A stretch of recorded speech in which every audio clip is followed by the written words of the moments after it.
Hello students, रासायनिक बलगतिकी chapter में हम आर्हेनियस सिद्धांत को लेते हैं तथा आर्हेनियस समीकरण व्युत्पन्न करते हैं। आर्हेनियस ने ताप एवं सक्रियण ऊर्जा को वेग नियतांक के साथ निम्न समीकरण के माध्यम से समझाया। के बराबर A minus E upon R T Arrhenius समीकरण है, जिसमें ए पूर्व चरघातांकी गुणांक है, जिसे आवर्ती गुणांक या आर्हेनियस गुणांक भी कहा जाता है। ये इसमें सक्रियण ऊर्जा होती है, टी परम ताप होता है, आर गैस नियतांक है।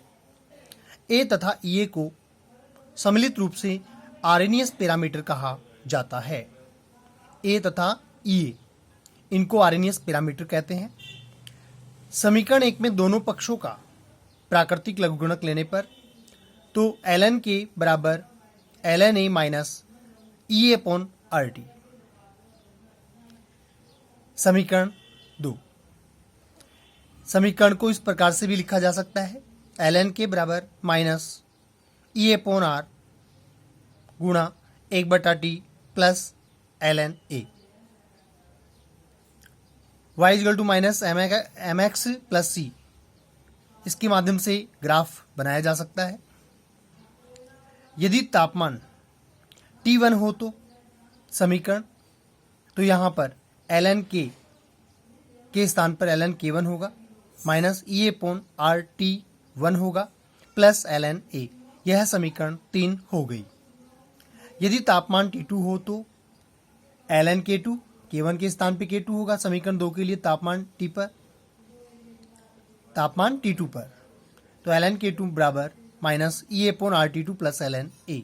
समीकरण 4, समीकरण 4 में से 3 को घटाने पर ln K2 minus ln K1 बराबर minus E upon R T 2 minus E upon R T 1 plus ln A minus ln A. ln से ln कैंसिल हो गया, ln K2 minus ln K1 बराबर minus E upon R T 2 minus minus plus E upon R T 1। ln K2 by K1 इसको लिखा जा सकता है बराबर, प्लस वाले को इस तरफ लिखा हमने ई upon R T 1 minus E upon R T 2। इसमें एक ग्राफ है जिसमें log K व 1/t के बीच में ये ग्राफ खींचा गया है, जिसमें रेखा इस प्रकार से प्राप्त होती है, जिसका ढाल माइनस में होता है, tan थीटा बराबर minus E upon 2.303 R. ln A यहाँ पे अंतःखंड होता है।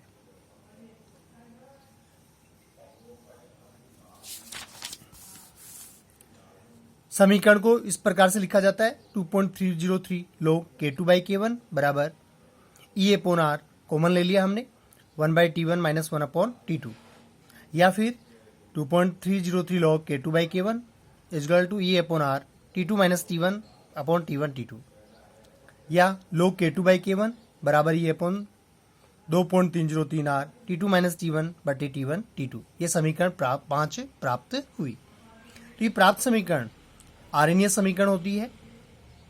इसकी सहायता से सक्रियण ऊर्जा का मान ज्ञात किया जा सकता है। इसके बाद में हम संगत सिद्धांत लेते हैं, कोलिजन थ्योरी। तो मैक्स ट्राउट और विलियम लेविस ने गैसों की गतिज परिकल्पना के आधार पर एक सिद्धांत दिया था।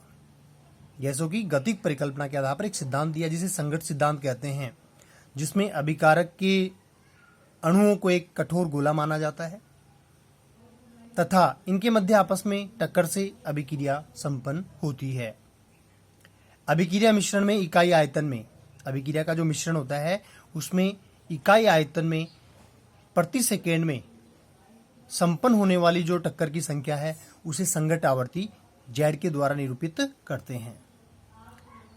एनटीपी सामान्य ताप व दाब पर गैसीय तंत्र में संगठ्य आवर्ती 10 की घात 25 से लेकर 10 की घात 28 तक होती है।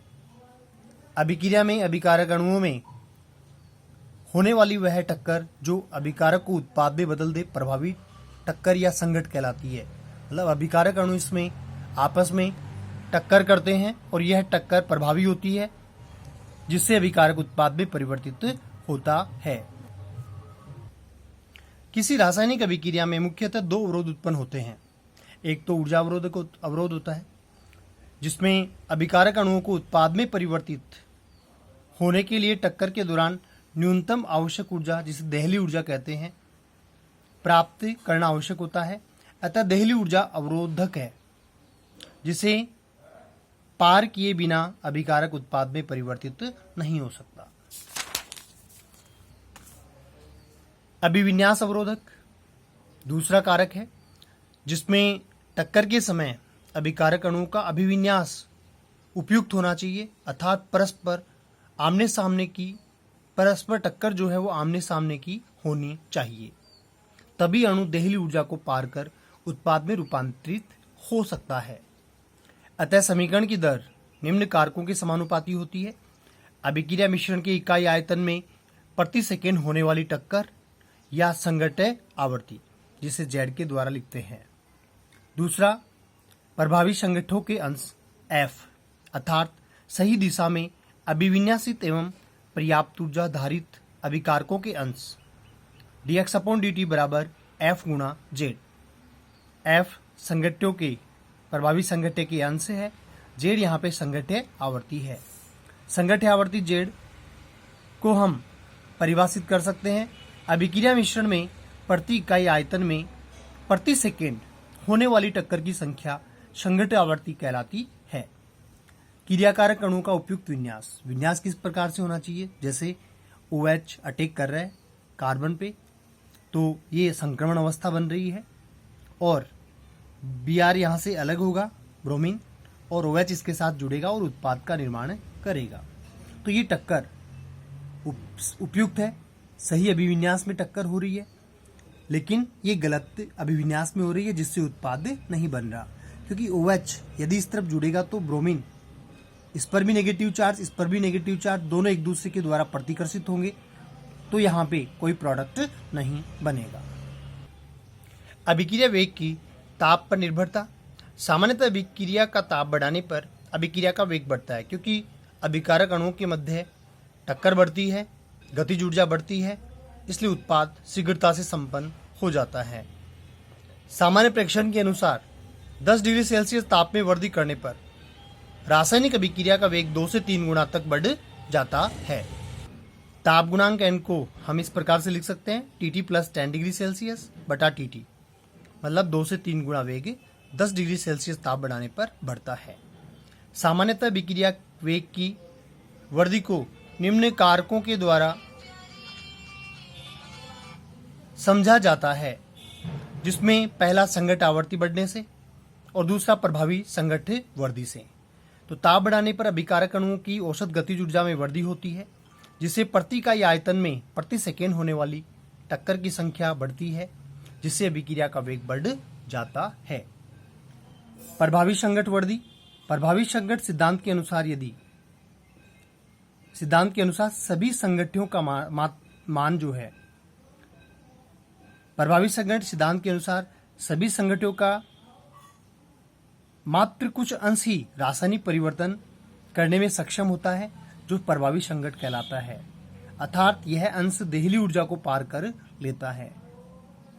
मतलब कुछ अणु ही होते हैं जो इस देहली ऊर्जा को पार कर उत्पाद में परिवर्तित होते हैं, सभी अणु उत्पाद में परिवर्तित नहीं होते। परंतु अन्य कण देहली ऊर्जा को पार नहीं कर पाते, क्योंकि संगठन अप्रभावी होती है, टक्कर उनके बीच अप्रभावी होती है, जिससे गतिज ऊर्जा का मान कम होता है और उत्पाद में वह परिवर्तित नहीं होते। मैक्सवेल बोल्ट्जमान के अनुसार अणुओं की ऊर्जा व अणुओं के मध्य आरेख खींचा जाए तो प्राप्त आरेख मैक्सवेल बोल्ट्जमान ऊर्जा वितरण आरेख कहलाता है। जैसे अणुओं का अंश और ये ऊर्जा के बीच में आरेख खींचते हैं, तो ये आरेख कुछ इस प्रकार से प्राप्त होता है। यह अधिकतम संभाव्य गतिज ऊर्जा, प्रभावी संगठन करने योग्य ऊर्जा युक्त अणु का अंश। तो ये छायांकित भाग जो है वो प्रभावी संगठन करने योग्य ऊर्जा युक्त अणुओं का अंश होता है। इस ग्राफ को हम T1 और T2 ताप भिन्न ताप पर समझ सकते हैं। यहाँ पर T1 ताप जिसमें छायांकित भाग कम है, जबकि T2 ताप पर ताप अधिक है, छायांकित भाग अधिक हो गया। इसलिए ताप में वृद्धि करने पर अणु का अंश बढ़ जाता है, प्रभावी संगठित करने योग्य अणु का अंश बढ़ जाता है, क्योंकि अणुओं की गतिज ऊर्जा बढ़ जाती है। तो उपरोक्त आरेख से स्पष्ट है कि T2 का मान ज्यादा है T1 से। उच्च ताप T2 पर सक्रिय अणुओं के सांद्रण छायांकित क्षेत्र, ये जो इस प्रकार से दिखाया गया है, में वृद्धि हुई है। छायांकित क्षेत्र T1 तथा T2 ताप पर सक्रिय अणुओं की सांद्रता को दर्शाता है। अतः स्पष्ट है कि अभिक्रिया वेग ताप बढ़ाने पर सक्रिय अणुओं की सांद्रता बढ़ने के फलस्वरूप बढ़ता है। तो इस प्रकार से यह चैप्टर कंप्लीट हुआ।